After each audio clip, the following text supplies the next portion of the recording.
Welcome to another episode of Tank Talks, your personal think tank for all things startups and venture capital. I'm your host, Matt Cohen, founder and managing partner at Ripple Ventures.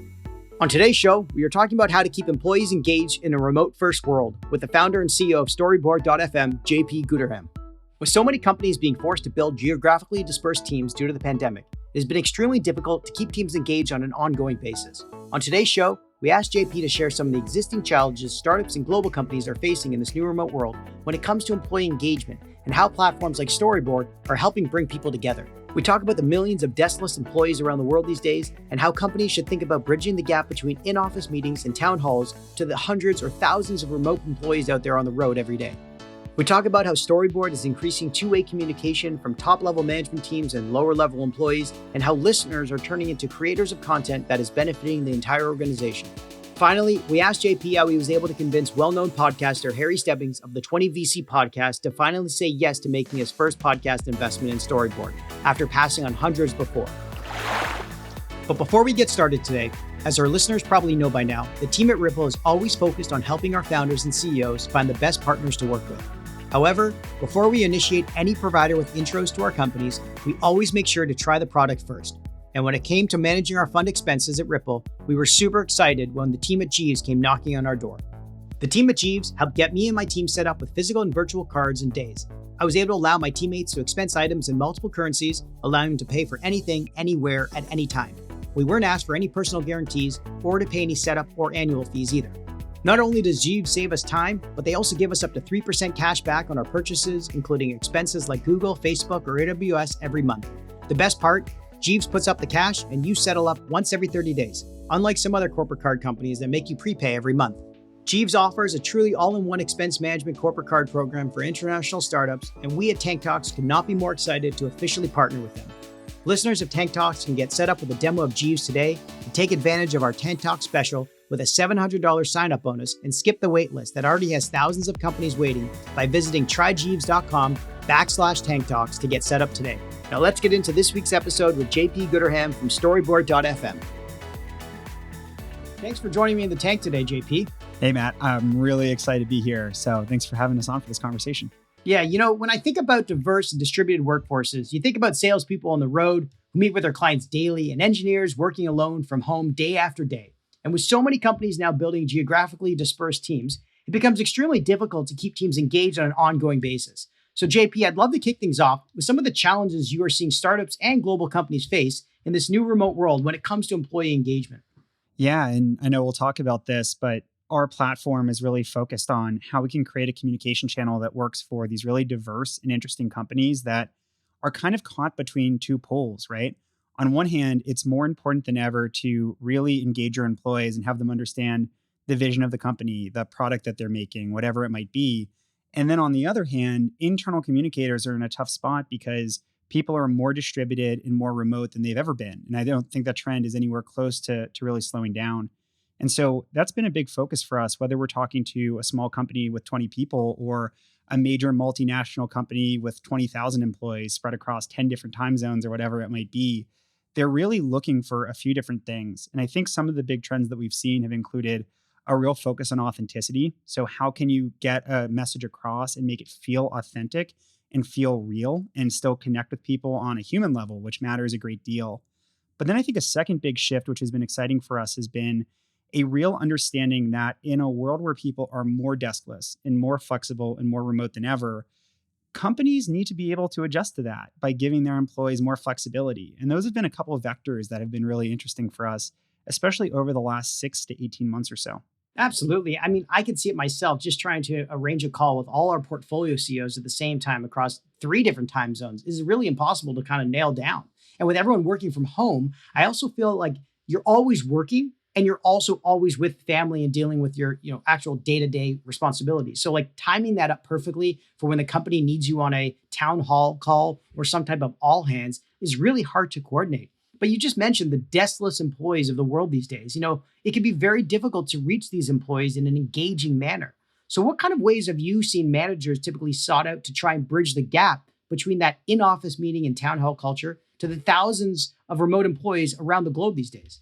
Yeah, I think we've seen a few different things in the market, and I'll start specifically with what we've seen in working with customers in our platform, which is Storyboard. And that's focused on using audio and podcasting as a way to create on-demand content that employees around the world can listen to right from their phones. So you have people today who are listening to our podcast, but they're doing it at whatever time suits them. And I think that's been the first major thing that we've seen as a huge movement, is using audio as a channel for that kind of communication.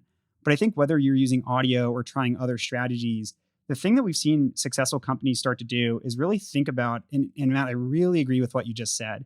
I think the most talented internal communications teams that we work with, who are really forward thinking and are really innovative, they have empathy and they have an understanding of the differences in a lifestyle of what it's like working in a remote space versus not a remote space. I came from Google, where I was at for 7 years, and Google had such an office centric culture at the time. So much so that, it was very rare for me to cook my own dinner. There was a bowling alley in one of the offices that I worked in.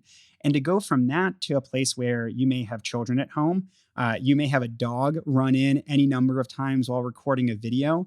It's that thing of having the flexibility where somebody can really get those communications and bring it into the time and place that works for them.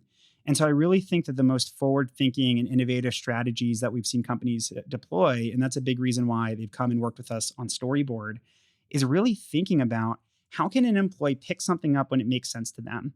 And, I think a really great example of this is a company like Rocket Mortgage. And Rocket Mortgage has a huge knowledge intensive process for training new people. And if you just and I think we've all been through this when onboarding to a new role, you kind of get hit over the head at the beginning with all of the things that you need to know, from HR to signing up for your benefits to who your manager is, to what it's going to take for you to be successful on the day-to-day of your role. And I think one of the really neat things that Rocket Mortgage has done on Storyboard is to start building out training content that their employees can listen to, whether it's that they've been, a veteran employee who's been there for a long time and really wants to up-level their skills, or someone training for a certification who can now listen when they're coming into the office or when they're going to visit a customer or whatever it might be. To me, that kind of time shifting and that ability to try to, really use live conversations where live conversations make sense, and then find other avenues for some of those other communication channels. I think that's the next wave that we're really seeing for a lot of these content creators and communicators within companies. I cannot agree more about how this infatuation with live events was so important for company building at the time. You think about when somebody needs to be there at the right time to listen to something, it's like, how many other things are they giving up? What's the opportunity cost for that individual employee to drop everything to be a part of that live event, for them to consume whatever it is that, the executive team is trying to share with them? That is a huge trade-off, and something that we didn't probably appreciate until we were all forced to work from home with dogs coming into the room and kids screaming and all those things. So I totally agree with you. But, I'd love to talk about some of the use cases. I feel the most difficult area where companies struggle in engaging with remote teams is around culture. So how are you seeing the best companies maintain a strong culture in the remote world? Yeah, we've seen some really awesome things come out of this space. And there's a few different reasons that companies come and use Storyboard. Sometimes it can be very tactical. I mentioned that training, learning and development, areas like that, there's a really critical tactical need that if a company doesn't do it successfully, they can set their organization up for failure and for really tough moments. And I think that's been a major use case for us. But this other major area that we think about is really focused on culture and team building. And how do you disseminate a culture across a remote organization where I might be coming to the office only 3 days a week now, or maybe not at all? Or in the case of my team at Storyboard, where we dog food our own product and have an opportunity to use it, we're spread across every time zone in North America in different locations. And so we get to really see this firsthand. And I think some of the interesting culture use cases that have jumped out to us, one that we really love is this idea, we call it Storyboard Snacks. And we've seen a number of companies try this, where they're distilling key information about the company, almost like the equivalent of what used to be a newsletter that people didn't open very often. Often open rates in those newsletters would hover only around 10%. So something people are like, my inbox is already full. Am I really going to get to it? By making it into a bite-sized audio newsletter, you can think about this a little bit like the daily, but for your company. And now all of a sudden you get to hear about the biggest things that are happening, which I really love that as a concept. We also worked with a company who is being acquired. And one strategy that they took that I thought was really cool, it was kind of thinking about how to create a time capsule of what their culture is as they move into a larger company, where they had their leadership, their founders, members of their board, and other people talk about what made this company special and what really put them on a trajectory of success. And I think a third one that's really interesting is to actually think about not just what's happening internally, but what's happening externally too. So as you probably have heard at this point, Storyboard is an audio channel. And one of the great things about audio is it does capture that authenticity. Just like you can hear me now and you hear the inflection of my voice and Matt's voice and all those pieces, it's really amazing when you spend some time with a customer and talk to a customer about why they're using your product or whatever it might be. And you can record those conversations and share them. And it can be really insightful and at times really inspiring for why a company exists and what their values are and what they're delivering to the market. Oh, I love that. I think those, little snack bites that people probably get when they, yell at their Alexa in the morning to start their news brief or something. It's kind of like that, but internally for people to get caught up on some of the stuff that's happening around a global company, let's say, or a fully distributed company. I love that. I remember one of our earlier guests on the podcast from Shopify, Lawrence Mendel, talking about how Shopify uses internal podcasts to share things like town halls and company-wide updates, even before the pandemic. So how have you seen the adoption of platforms like Storyboard change due to the pandemic? It's been pretty fascinating. And I'll tell you what I think the big driver is. But I started working on Storyboard back in November of 2019 is when we launched the company. And at the time, we were working with, I would say, a small but passionate set of early adopters, people who they'd either, like yourself, been a podcaster and they were like, oh my gosh, like, why am I not talking to portfolio companies through this? Or why am I not talking to my sales team through this? And they were finding us and getting started. But what's happened over time increasingly is that a big reason why I think audio was not yet kind of a first-class player in these in the communication channels for a company was that there really wasn't the tool set yet built for it. So obviously, email has been around for a long time. Video has been around for a long time. The way a lot of companies were trying to release podcasts internally before Storyboard was they could make amazing content. They could make really impactful stuff. And the problem was it was always locked behind the company's intranet. A recent Storyboard customer, which is Cisco, had the same problem where they had been doing podcasting for some time. They had executive leadership that was making really interesting content that mattered to the team, but they were looking for opportunities where they could start to actually expand and get more engagement. And that's why they came to Storyboard. And once they did that, you think about the experience you get on a typical corporate intranet. Often it's not mobile friendly, if mobile friendly at all. It can mean that when you're listening to a track and you try to close your phone, it stops. So you can't listen while you're walking the dog and all these places where you may want to do it. That was really our first opening, which was this idea of we want to help corporate creators who are making things that are insightful and impactful and useful to their teams. But we want to deliver it with the ease of use and the quality of the experience that someone would get from a top tier podcast app. And that's really where Storyboard came into play. And so for companies like Shopify or others, who maybe had been doing this already, we try to meet them where they are and bring their content onto Storyboard, and then to give them a bunch of new tools to not only release a podcast, but drive things like two-way engagement. How can we actually make it so employees aren't just passive listeners, but are active participants in that process? And that's what we're most excited about, is how listeners can become creators and vice versa. I'm interested to also hear about the supply versus the demand side from when they first find out about Storyboard to maybe like 3 months in. Because I'm assuming it's a lot more supply of like pushing content to try to get people to buy into this new medium of consuming. And how fast is that happening at some of the companies you're working with? Yeah, it can happen really quickly, actually. I mean, one of the things that's been pretty neat is that a lot of these companies, and we're getting to about that time, they'll do end of year surveys where they'll actually ask employees, how do you consume content? What could you want to see more of? And what's nice is that we're now at a place where in the United States, at least, about 50% of Americans are now considered active podcast listeners. Every year, that number continues to go up, where more and more familiar, if they're not active listeners yet, they're familiar with the medium. And so I think that's such an amazing opportunity for corporate creators, leadership, internal communications teams to really capitalize on that momentum, because it's something that's pretty cool. And I'll give you the example. We pitched to a major retail pharmacy chain this week, and they made this comment to us that, they're new people on this team.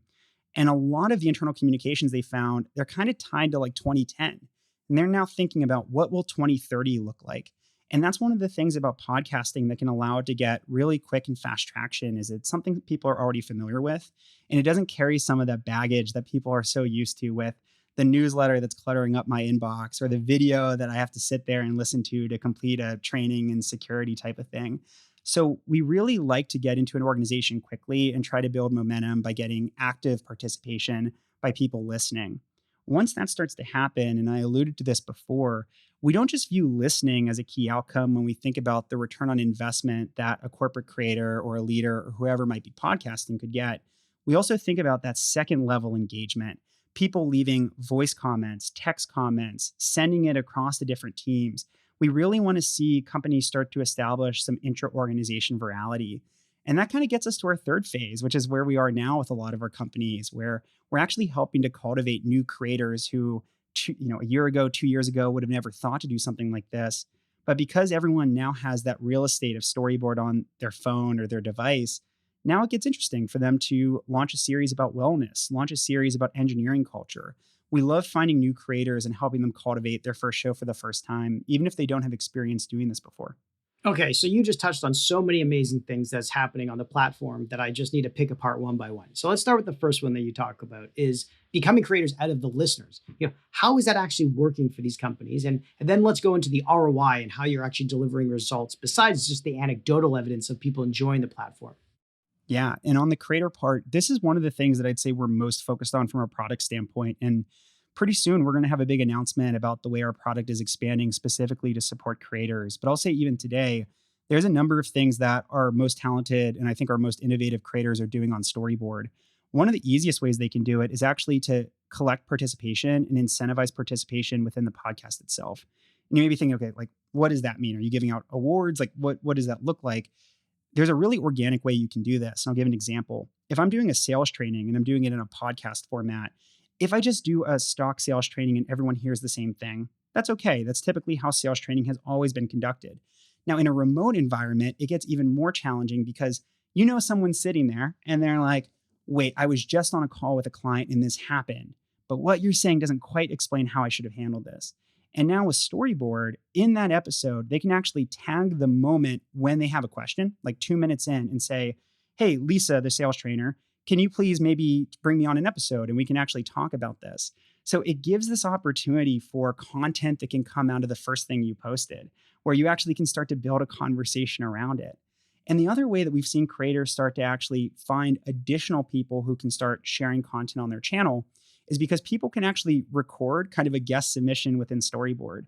So when someone downloads the Storyboard mobile app, they can go to our Create tab and record their first episode and send it to their administrator. And then once that happens, they can either join kind of the main podcast or they can get their own channel. So for people out there who have used something like Slack or Discord or a tool like that, it's really great because based on your interest, you might want to create something new. And maybe you were listening to the sales podcast, but you also love giving advice on meditation techniques and you want to create a meditation channel. On Storyboard, you can do that. So we love it being kind of an open sandbox for new creators to find opportunities. And to be really honest with you, it actually surprises us a lot of the time, the ideas that people come up with, because it's different than what that initial use case was, if that makes sense. Tom, makes total sense. I mean, that's so fucking cool to see that people can actually literally take real world examples and then put them right into the Storyboard flow and have another conversation that layers on top of that and then on top of that. Instead of having to maybe wait to get back to the office to talk to your manager about a problem you had in the field or to jump into Slack and then make sure somebody's on the other side of Slack to be able to respond to you, there's a much better flow, it feels like, when you're using this type of medium with real life examples and then continuing the conversation out from that. That's really interesting. And what other ways are you trying to deliver results and ROI to the buyers of a product like this at the senior level? Yeah, I think there's a few things we talk about when we're in a sales call, and I'll kind of give you our playbook of some of the big focal points. The first thing we always talk about is really the benefits of this channel versus existing channels they were using.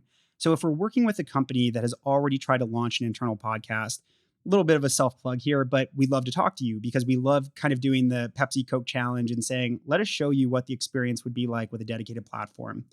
I would argue that that's still a finite or smaller set of the overall companies, whether that's Fortune 500 companies, startups, any kind of audience you look at. Most people that we work with are actually doing their first ever podcast, and we're extremely used to working with that profile of customer. And we typically talk about a few things. The first thing, and I kind of pointed this out before, that if you look at existing channels, which often are things like newsletters, which have really low open rates, we'll also look at things like, let's take a town hall.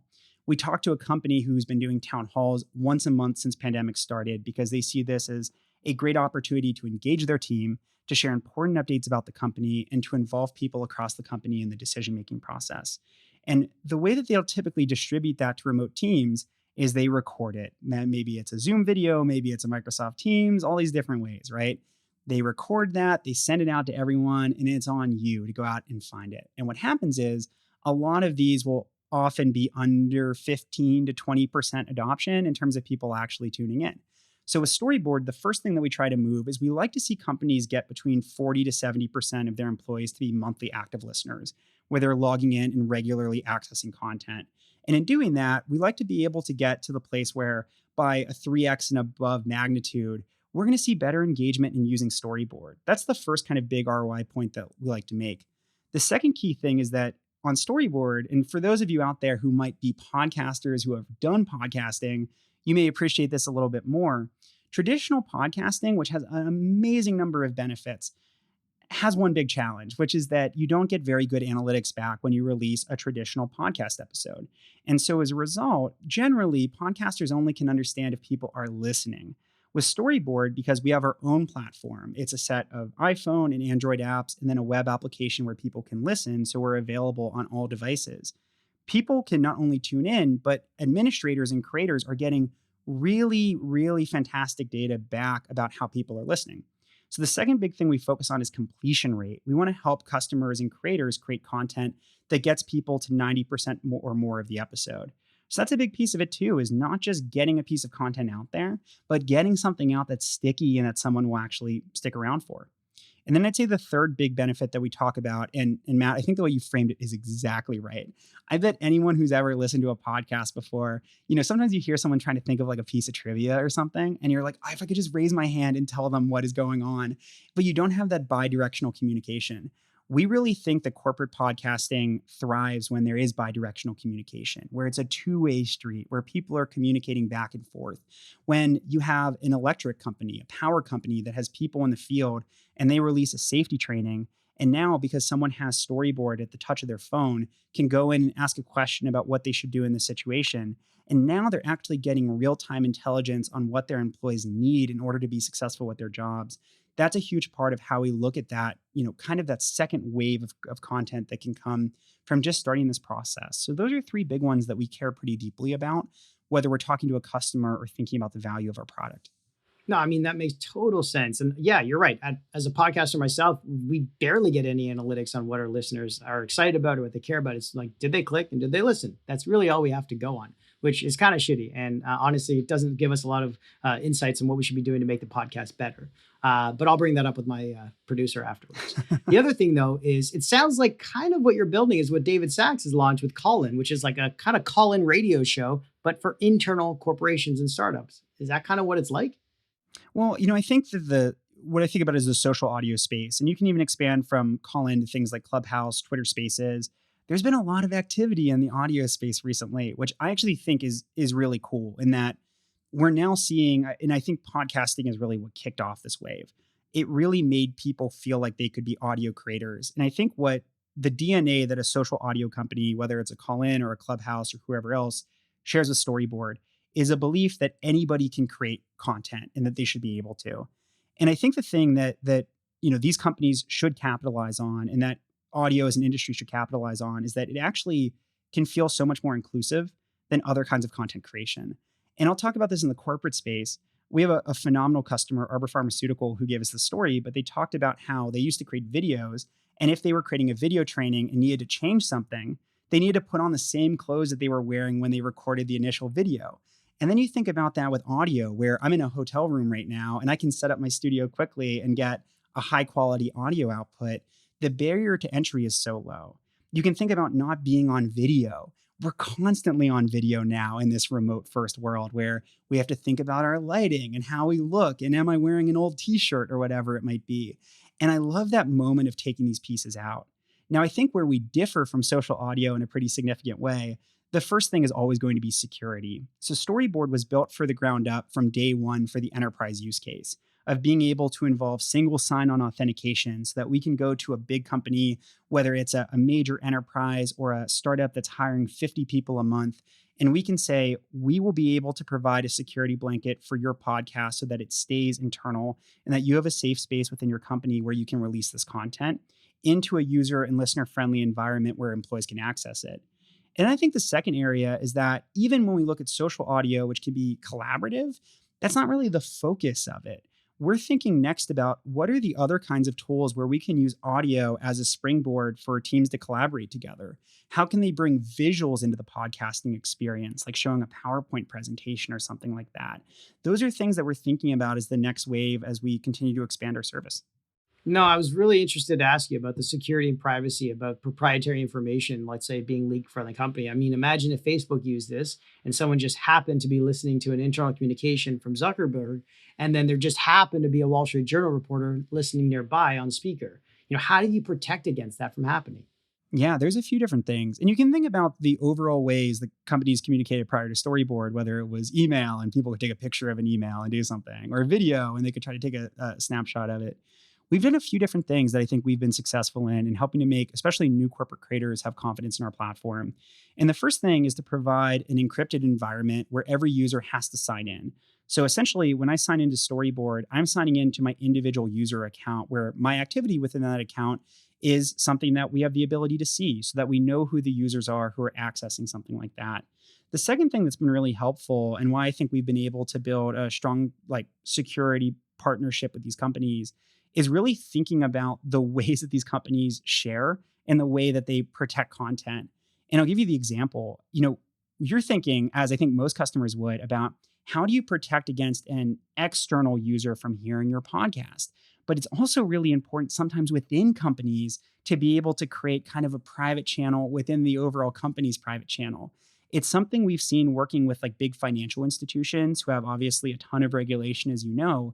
It can actually mean that within the same company, it's important that if someone's in the financial crimes unit, that content that they release can stay private to that organization. And what we've been able to do is to use the user data when someone signs into our platform to identify which team someone is a member of. And what we can actually do is start to create even specific channels that might even only be available to 50 people. So you might have your CEO sending out a podcast that goes out to 10,000 people, but then you have the head of the risk department and she's creating something for 50 people. So that's a big piece of what we've been able to do is access-based controls to just add that additional layer of security beyond the authentication and the encryption that we're already doing. No, that makes sense. And that's really interesting. I'd love to dig into some of the other success stories you're seeing from this type of platform. I see you guys are working with over 1,700 companies, including Delta Airlines and HelloFresh. So any good stories that you can share with us about companies using the platform for their own good? Yeah, I talked a little bit about how we've seen companies like Rocket Mortgage use it for training, which I think is definitely a use case for us and one that we're excited about. But I mentioned that I think the one that's kind of nearest and dearest to our hearts in some ways is how companies can work with really deskless workforces. And I think a company that is an amazing early adopter is USG. And if you're not familiar, USG is a manufacturer based in Chicago, Illinois. They're a multinational company. They have basically a combination of corporate employees, manufacturing plants. They're spread across the United States and Mexico. It's a really diverse workforce with very different roles within that company. And I think I mentioned, for people who don't know me, which is everyone, I came from Google. I worked at a big tech company, and it's been so fascinating learning about these deskless companies and how different the work culture can be. And one of the biggest parts of that is that you have so many employees who either do not or very rarely will be at a computer. And that is such a meaningful thing, right? You think about the kind of future that we're moving into where so many things are on video services and things like that. A video service, yeah, you can access it from a mobile app, but it's really a desktop-centered experience. And we love building a mobile-first communication platform because it can really appeal to these companies where you might have a factory plant where you have a bunch of people who have work-issued iPhones or a work-issued iPad, but not a computer. And now they have a chance to be part of the conversation. USG has done an amazing job of building out content for these different channels within their overall organization. When they came to us back in 2020, they were initially starting with a sales use case of building content specifically for salespeople. They've expanded to allow people to tune in and access whether they're working in a production facility. They've also found different groups within their organization, like we talked about, who felt like they could use audio and podcasting. Think about this like women in sales focused content, where now you can have employee resource groups that back before when everyone was in the office, they could get, a big room, or they could, schedule lunch and learn or whatever it might be, and they could create a space for their community. I think there's a really interesting problem of how do we create strong communities within these companies where everyone's not in the same place at the same time. And I think audio can be a really attractive and appealing channel for making that happen. And I think USG has really exemplified that in the year and a half that they've been using Storyboard. It's interesting to hear how you say, like, you were from Google, very obviously tech forward company at heart, and how you are thinking about building this company for the non-tech companies, right? For people who don't typically think of like Google, in terms of KPIs and OKRs, and you're now giving them a technology platform to help bridge the gap when they're typically not so close to head office and getting information from them on a real-time basis, which is really interesting. The other thing though is like, I remember when I was working at the bank, the learning and development teams were always trying to shove useless content down employees' throats for continuing education credits, which everyone pretty much hated. I sure did while working in the corporate world. So how is Storyboard helping take boring content and turn it into engaging content that is not similar to the education that we're seeing coming down from the learning departments that we all hated with being forced to consume all the time? Yeah, and I think you hit the nail on the head. I think we've all been there where, it's the start of the quarter, you get the update from your manager, and it's like, you need to finish this security training within the next week. And you get there and it's a bunch of slides. And then there's like an obvious question. And it's like, here are your three choices. Do you want to commit a crime or do you not want to commit a crime? And like, that's the experience in a lot of places. And I don't mean to be dismissive because there are, and we've worked with so many L&D teams who are working so hard to build really creative and engaging content. But I do think one of the fundamental problems that these companies had before was really built into the tools, because when you have these kind of video focused platforms or a traditional LMS system, a lot of them are really focused on kind of that one shot information thing of, we're going to give you this specific thing and then we're going to test you on it. And that's going to be the end of your experience. The thing that I've been most excited about of how people have used Storyboard to complement existing channels that they've done for learning and training is really focused on ongoing training and ongoing learning opportunities. And I've mentioned this a couple of times, but one of the really coolest use cases that I've seen would be, we have a Storyboard customer named Ram Tool, and they'll do sales updates to their team where they're going in and providing ongoing updates about things like their product and what people can be talking about to customers. And you think about that from the vantage point of a salesperson who probably is often going to be in their car driving out to visit a client. Now they can actually listen on the fly. And when they get there, they are going to be in a better position to speak with that customer. For that reason, one of the strongest use cases for Storyboard has actually been pharmaceutical and medical device companies. And for anyone who's ever worked with these companies before, they often have massive sales forces that are constantly going in and doing direct visits to physicians. It's a highly mobile work experience, and it's one where you need to be able to converse successfully with really talented doctors and physicians. It's a knowledge-intensive industry. And so something like Storyboard can really amplify the way that they're training, because before they used to do conference calls and, they would bring someone in and they would talk about something and you kind of sit there at the end of the day and your eyes might be glazing over a little bit because you're about to get ready for dinner. And now I can actually listen right in the morning if that's right for me when I'm fresh or when I'm going in to actually pitch that product. And so we love those use cases around how can you take something big and monolithic and stale and turn it into something that's bite-sized that makes me better positioned to do my job. And I think that's been the most exciting way I've seen it used for L&D purposes.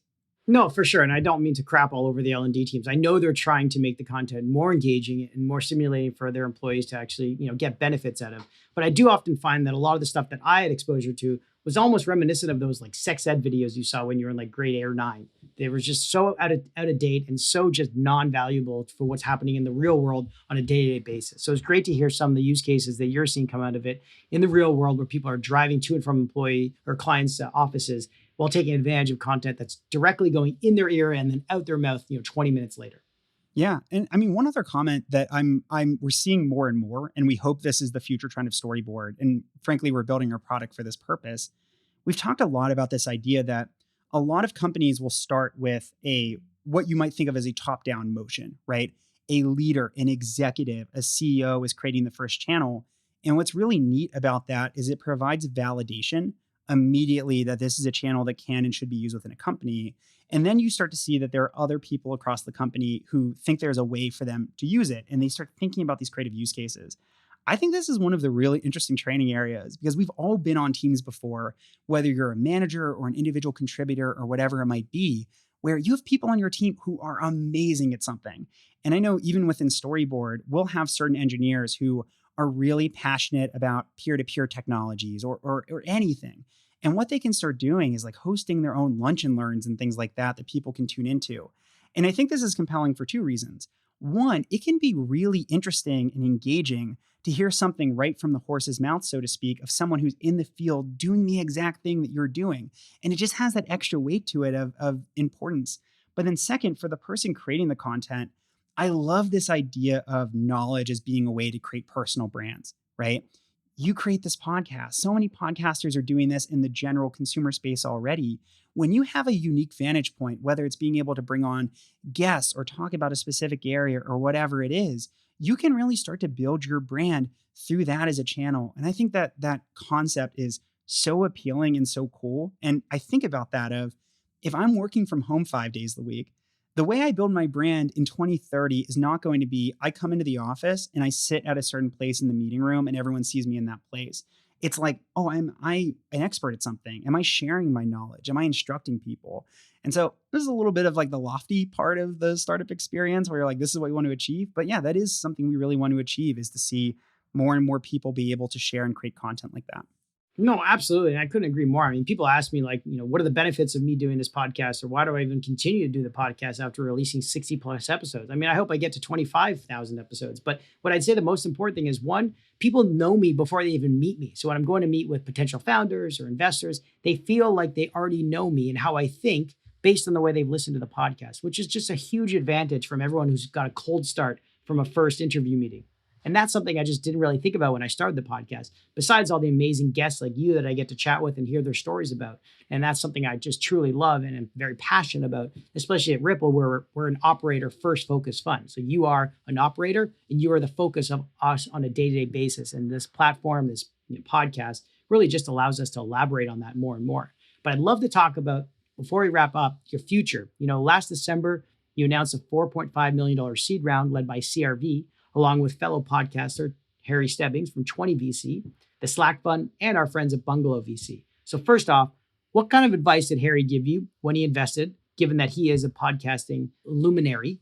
And also, what kind of success are we expecting to see from Storyboard in the future, given the momentum you've had over the last year? Yeah, the Harry piece, and I think a lot of people probably are familiar with 20-Minute VC. He's obviously done an incredible job, not only building that podcast channel, but building a brand around that podcast channel and leveraging it and kind of bringing that into his career as an investor. So it's been phenomenal working with Harry. I think what was really cool about Harry specifically was he is known as a podcaster, right? That's a huge part of how people have known him in this early part of his career. And he said this to us, that he has been pitched, I think to quote him, he said hundreds of podcast companies, and he had never invested in one of them until Storyboard.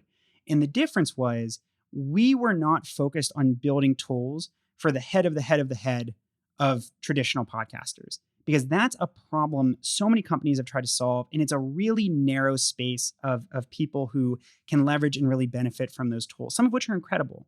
What he was excited about was that idea of audio should be something that is a little bit more organic, that people should be able to jump in and get going, which is our vision. I always kind of do the comparison that Instagram doesn't ask you the question of, can you be a photographer?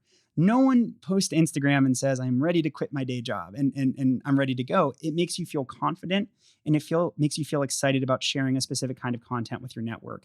And I think audio can be similarly impactful. And it was something that Harry really saw, and something that he encouraged us to really focus on, was to think about how audio can be used, not just for the top of companies, but from the head to the torso, all the way to the long tail. And that's been a big focus for us as we've continued working, not just with Harry, but our other investors. And I think that to your second question of where do we go from here, I think there's a few things that we're really focused on. We've had amazing people around the table. You named a bunch of them. And it's been, I think, a huge benefit and something for anyone who's a founder or an early operator who's just starting, that when you work with people who show you before investing why they care about what you're doing and how they can help, it just gives you so much confidence into what the relationship is going to be like after they've sent their wire, that they are really delivering something that expands who you are as a founder and an operator, whether it's being a sounding board, whether it's helping you to work with specific kinds of companies. And I think that'll always be something we think about as we do future rounds of investment. I'd say that the biggest thing for us, though, that we've seen comparing 2020 before we did our seed round with where we are today as we think about our future and a potential Series A and things like that, is that we really think this is a product that is widely applicable across major enterprises, whether that's Fortune 500 companies, mid-sized companies, SMBs. And that can feel daunting because that's so much scope. But I think for us, we always really try to stay grounded in those two really core use cases. How can we help companies that are focused on their internal communications and culture building? And how can we help deskless companies that today might be posting something to a bulletin board that someone is looking at before they get in a work truck? And we're taking that experience and we're turning it into audio and we're making it collaborative. And that's our real focal point of where we go for here, is that we think that audio is the next major channel, not just podcasting, but audio is the next major channel for where companies are going to go to communicate in the workplace. And our ambition is to be the platform that makes that a possibility. No, it's super interesting to hear Harry's take on it. After all the hundreds of podcasts he gets pitched on probably all the time, to hear the way he responded to your approach to it is really interesting and makes total sense on why he made the decision to make a bet backing you guys on your seed round. So I'd love to stay tuned on your progress and definitely keep us posted as you look out to go bring on new partners to help you out in this journey. But before we wrap things up, we always like to ask our guests for their fast favorites, which I list off 6 categories of each one and you name your favorites. So first one, your favorite podcast. Right now, because I'm just getting into that Netflix F1 show, there's one called Beyond the Grid about Formula One racing, which is something I did not know I was ever going to be interested in. It is quite addictive. That is super cool. I'll have to check that one out. Next is your favorite newsletter or blog. Oh, the Newcomer one's been really good. I've been getting into that lately. Which one's that? Who writes that? That's Eric Newcomer. And it's like company stuff, but also VC stuff. And I think for any new founder or first-time founder, it's really interesting just to see some of the big picture stuff. No, I got to check that out. Favorite tech gadget? I've been really into the Whoop, the Whoop tracker. It's been pretty cool. That's the first like wrist device I've ever done before. Super cool. Favorite new trend? Oh, it's AirPods for me. And just the proliferation of audio. I think audio should be easy and it should be everywhere. That was an easy one for you to answer. Favorite book? I recently read Shoe Dog and I really, really liked it. So I'll say that one about the founding of Nike. Definitely a favorite amongst most of our guests. And last but not least, your favorite life lesson? Ooh, that's a good one. This came from my first manager at Google, and her advice was eat the frog first, meaning get through your tough tasks early in the day and they won't haunt you and you'll move a lot faster as a productivity hack. So I love that one. That is awesome. I'm going to try to use that one on my kids one day. That's awesome. Okay. Well, thanks so much for joining us in the tank today, JP, to talk about how to keep employees engaged in a remote world with JP Gooderham, founder and CEO of Storyboard.fm. Thanks for listening to another episode of Tank Talks. To learn more about this episode, be sure to go to Apple Podcast or Spotify to find more detailed notes on this episode or to check out previous episodes. Also, if you enjoyed this episode, please leave us a review and a rating as it helps us out a lot. And hit that subscribe button so you can get notified when new episodes come out. Finally, make sure to give me a follow on Twitter at Matty B. Cohen or at Tank Talk Podcast to stay up to date on new episodes or to be a guest on our show. Till next time,